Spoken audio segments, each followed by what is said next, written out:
C'est gâté. Le président Laurent Gbagbo apporte son soutien à Johnny Pacheco après avoir déporté. Regardons la vidéo. Philippe, tout ça, bon, on avait des discussions comme ça. Vous savez, la lutte politique, là, c'est pas seulement la recherche du pouvoir. C'est tout ça, ça fait partie du combat politique. Donc, il faut que nous nous fixions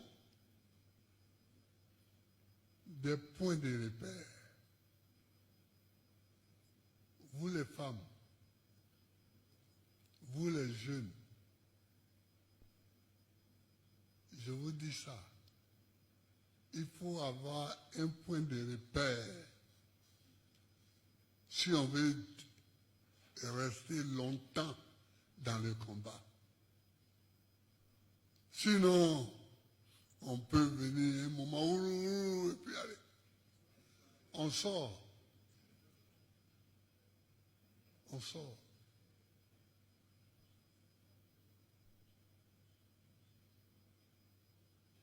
On sort plus vite qu'on est entré. Oui. Par exemple, quand nous disons que nous sommes contre le 4e mandat, ça, ce n'est pas un débat. Et puis, on ne dit même pas ça en colère.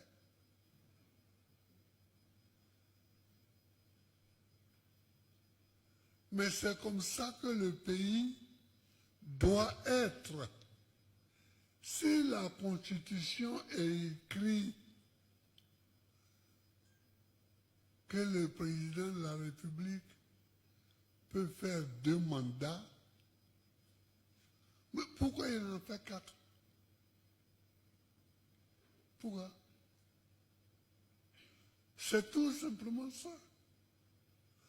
Or, c'est en se posant de bonnes questions comme ça qu'on reste longtemps dans le combat. C'est pourquoi, chers camarades, je vous demande dès à présent de respecter nos statuts et nos règlements intérieurs. Parce que celui qui aujourd'hui ne respecte pas nos statuts et notre règlement intérieur et les décisions du comité central,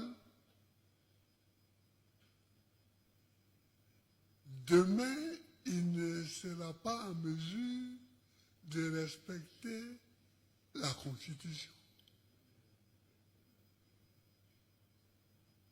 Pourquoi il va respecter la Constitution? Il n'a jamais appris à respecter les règles établies.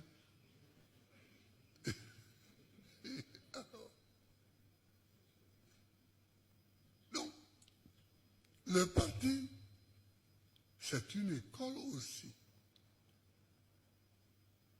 Sinon, pourquoi on se retrouve là? Pourquoi on se retrouve? Sinon, chacun peut rester chez lui et puis militer.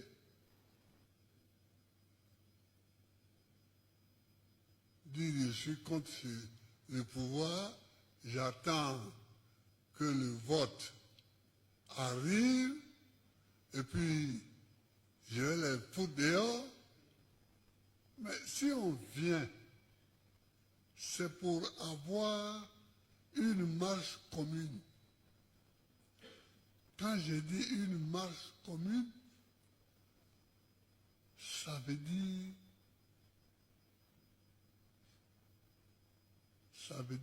c'est pour avoir un combat commun, des références communes, des règles communes, des projets communs. Et l'un des projets, de respecter les règles qu'on se donne. C'est de respecter les règles qu'on se donne.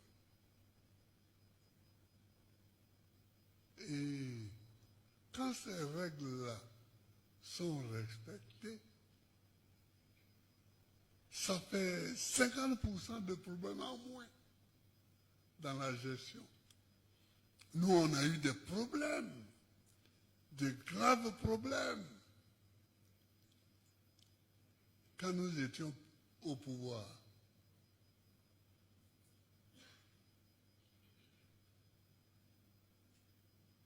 On nous a attaqués.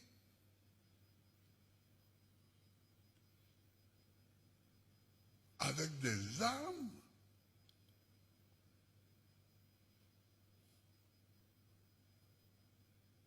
Nos soldats ont dû se battre.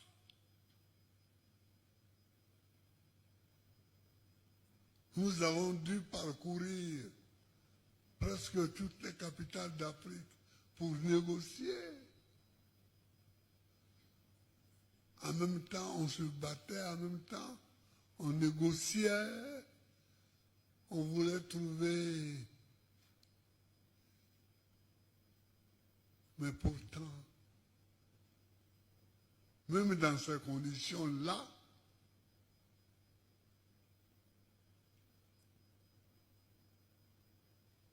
on n'a pas cherché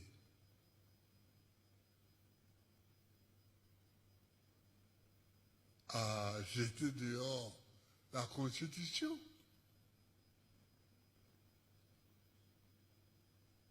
Parce que c'est dans les conditions difficiles qu'on dit, bon, comme c'est dur là, on va mettre la Constitution un peu de côté pour pouvoir passer.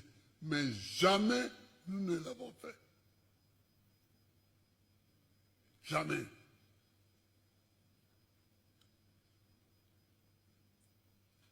Les députés étaient à l'Assemblée, ils siégeaient, ils discutaient,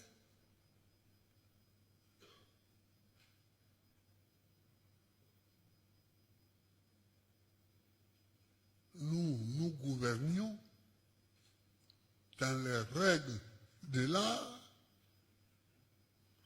dans les règles constitutionnelles.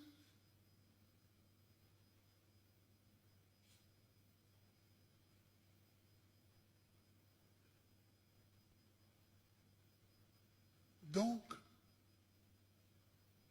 on ne revient pas sur ça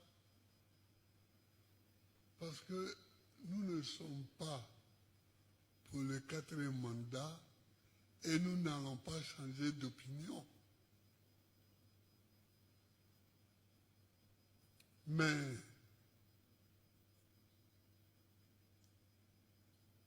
nous pensons aussi que avoir 1600 prisonniers, comme dit l'autre, c'est un peu beaucoup. Hein. C'est un peu beaucoup. Mais quand j'étais président, si je voulais arrêter des gens qui se mettaient hors la loi, c'est-à-dire des gens qui avaient pris les armes contre la Côte d'Ivoire, on allait avoir combien de prisonniers? Voilà, Gaïela Cadet. Il a été à la Défense. Il était d'abord directeur de cabinet du ministre de la Défense, puis ministre délégué à la Défense.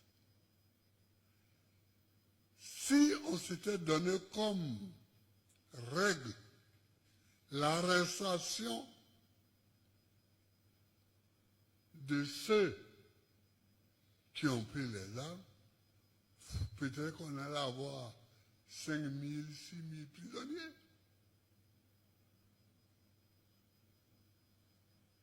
Mais est-ce que c'était bon pour le pays?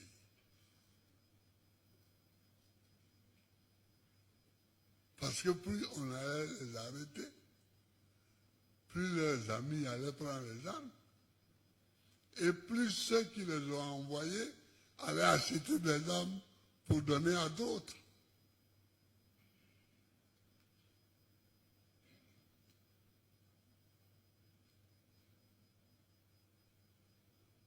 Moi, je suis allé une fois en Libye pour une réunion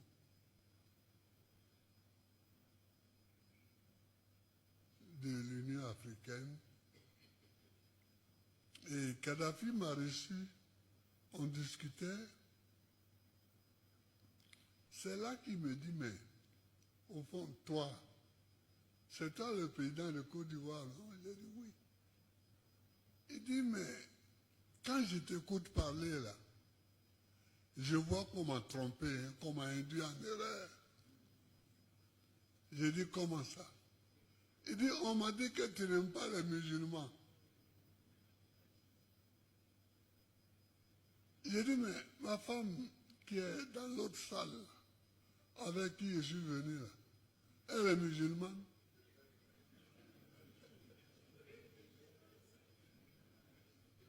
Je parlais de Nadi Bamba.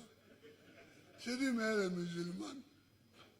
Il dit, ah, mais les gens m'ont menti. J'ai dit, qui t'a menti? Il dit, les gens de chez vous là.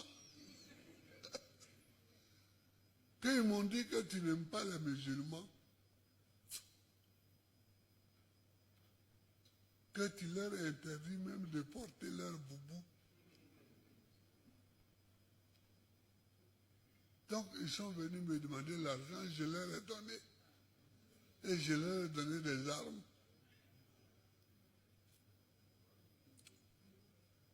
Alors il dit, bon, écoute, c'est comme ça que nos relations ont commencé. Il dit, demain, qu'est-ce que tu fais? J'ai dit, non, je serai en Côte d'Ivoire. Il dit, viens avec moi à Bamako. Parce que on va faire une réunion à Bamako.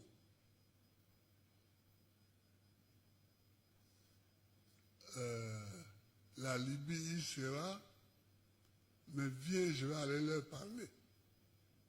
Parce qu'ils sont là-bas. Donc j'ai compris que c'était les chefs d'État de la sous-région, que c'était les chefs d'État de la sous-région qui avaient parlé. On est parti. Mais il leur a parlé, hein. Il a parlé bête. Il a parlé bête. Il dit, vous venez mentir. Quand vous cherchez l'argent, au lieu de me demander l'argent, je vais vous donner. Vous venez dire, oui, un tel, il n'aime pas les musulmans, un tel. Voilà, Gbagbo. Sa femme, là, elle est musulmane.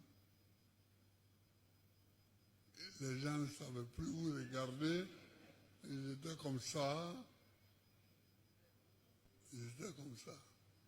Et je voyais bien quels sont ceux qui avaient parlé. Je voyais bien. J'en voyais au moins 2.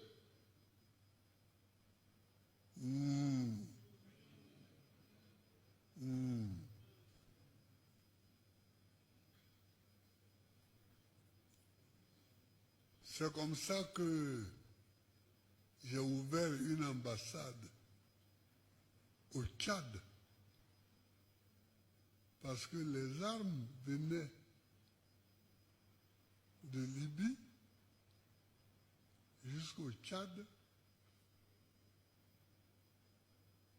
Et de là, on les transportait au Niger. et du Niger à Ouagadougou.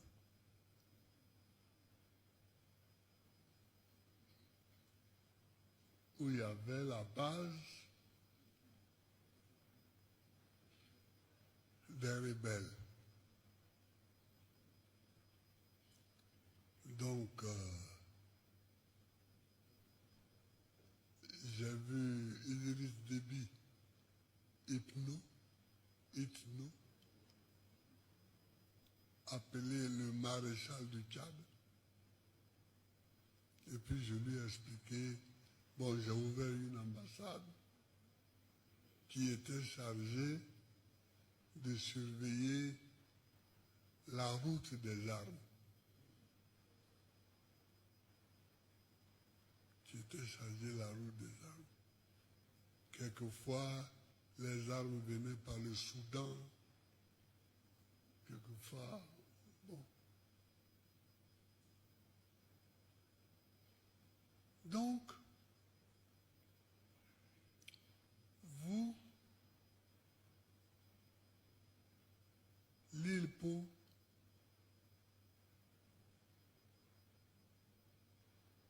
je vous demande de travailler. Je vous demande de travailler. L'objectif, c'est de travailler pour la libération des prisonniers d'opinion.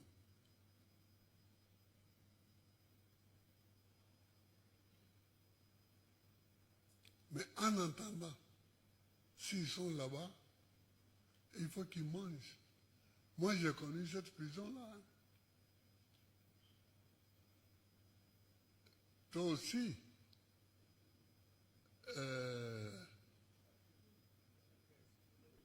Odette, tu as connu cette prison.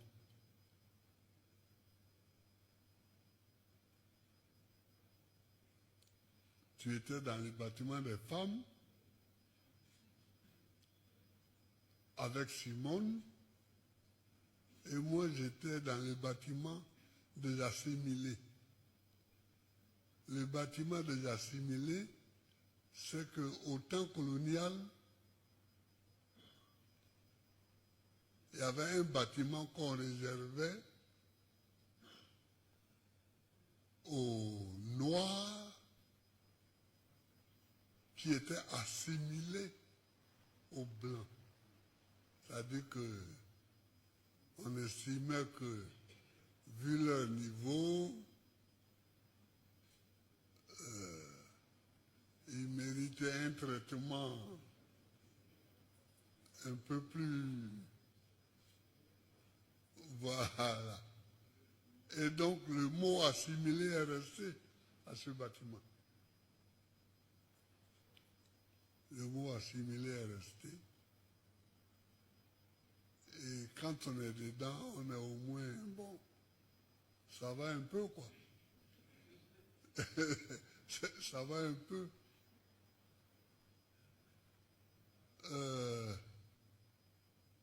Moi, j'étais au bâtiment des assimilés, dans une cellule où on était deux.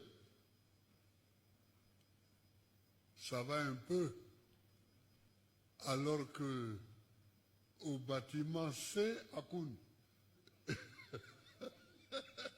toi tu peux décrire, au bâtiment C, c'était la cata. Au bâtiment B, c'était pas gai, mais c'était mieux qu'au bâtiment C, parce qu'au bâtiment C, il y avait, comment on appelle ça, les blindés.